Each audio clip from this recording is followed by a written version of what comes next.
Hello dear students.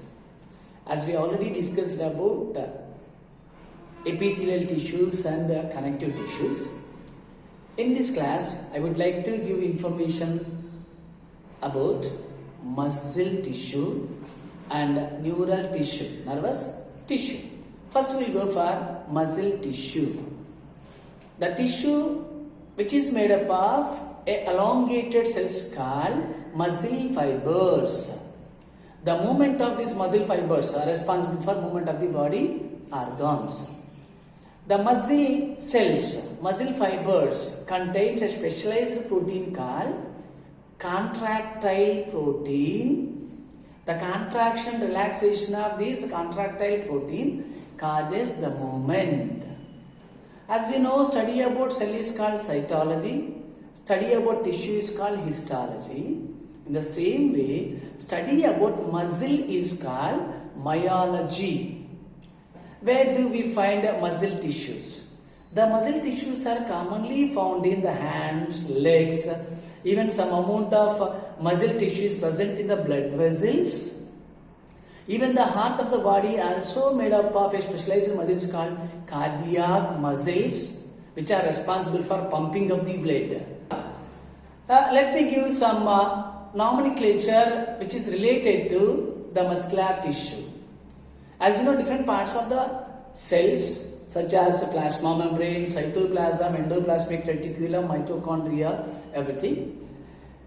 The plasma membrane, nothing but cell membrane of muscle cell is called sarcolemma, and the cytoplasm of muscle cell is called sarcoplasm. The endoplasmic reticulum of this muscle cell is called sarcoplasmic reticulum, and the mitochondria of this muscle cell is called sarcosome, and a specialized pigment present in the muscle cells called myoglobin. As the hemoglobin present in the blood cell, which is responsible for color, in the same way there is a pigment present in the muscle tissue called myoglobin that gives color to the muscle. Right? Good. Then come to the types of muscle tissue. There are three types of muscle tissues based on their structure, location and functions, such as striated muscles, non-striated muscles and the cardiac muscles. Striated muscles. The cells of striated muscles are long, cylindrical, unbranched with many nucleus, multinucleated. These striated muscles are commonly found in our limbs, hands and legs. If we observe these striated muscles under microscope, we can find light and dark bands arranged alternately in a proper way. If you stand it properly, these dark and light bands appear just like lines, striations. That's what these muscles are called, striated muscles. As these muscles are attached to the bones, these muscles are also called as skeletal muscles. The movement of these muscles are in our control, in our conscious. That's what these muscles are called, voluntary muscles. Striated muscles, skeletal muscles and voluntary muscles. Then second type of muscles are unstriated muscles. As the striations are not in a proper way, these muscles are look like very smooth muscles. Smooth muscles. The cells of these smooth muscles are long with pointed ends with single nuclei, uninucleated. These smooth muscles are commonly found in alimentary canal, blood vessels, iris of the eye, uterus of female and bronchi of lungs. Right? As the movement of these muscles are not in our conscious, not in our control, these are called involuntary muscles. Right? Good. Then third type of muscles called cardiac muscles. As these muscles are specially present in the heart, these are called cardiac muscles. Right? The cells of cardiac muscles are long, branched, and having nuclei. One cell is attached with another cell with the help of a specialized structure called intercalated discs. Right? This is the specific characteristic feature of cardiac muscles. These intercalated muscles helpful for fast passing of information between the cells. Right? That responsible for the contraction and relaxation of total muscles present in the heart at a time. Right? As the movement of these muscles are not in our control, not in our consciousness, these are involuntary, but just like striated muscles, as striations are present on the cardiac muscles are striated but involuntary. This table shows the characters of three different type of muscles as we discussed already, such as striated, unstriated, cardiac muscles. Is that their structure, their location, their controlling, everything. Good. Then one more specialized tissue present in the body. Right? Do you know?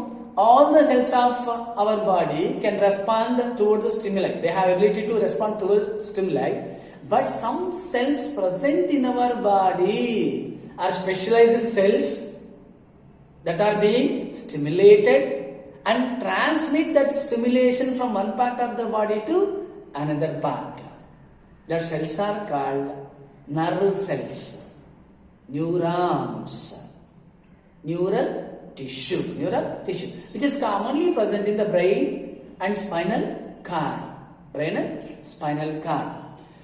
Nerve cells are the only cells in the body which do not have the ability of regeneration.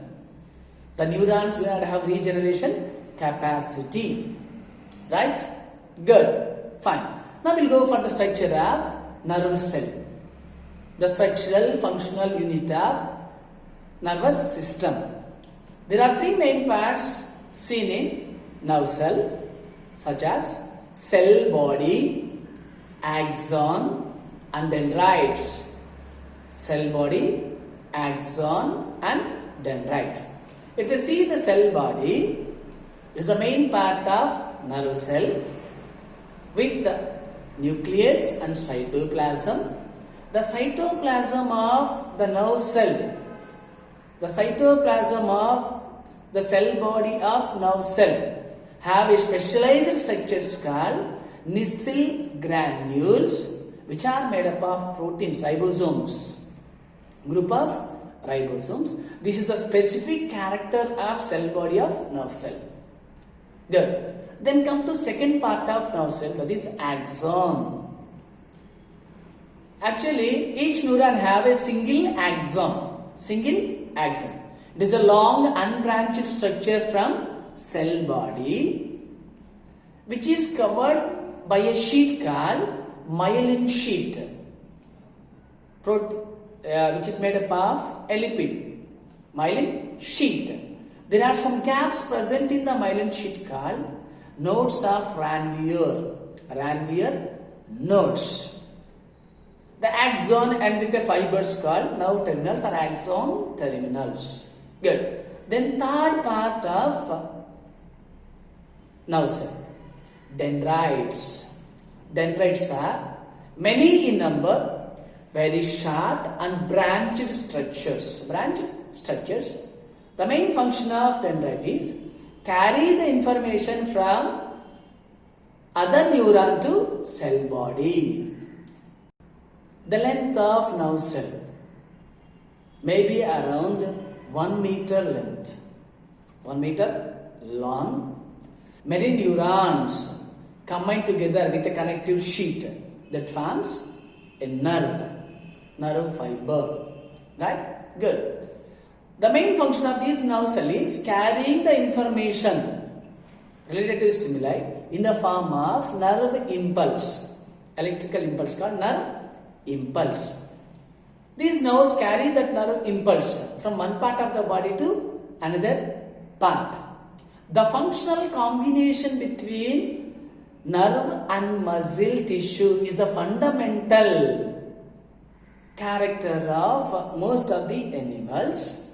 The combination of these two can enable animals to move rapidly towards the stimuli or to create a response. Right? Okay, dears, this is about the muscle tissue and neural tissue. Thank you.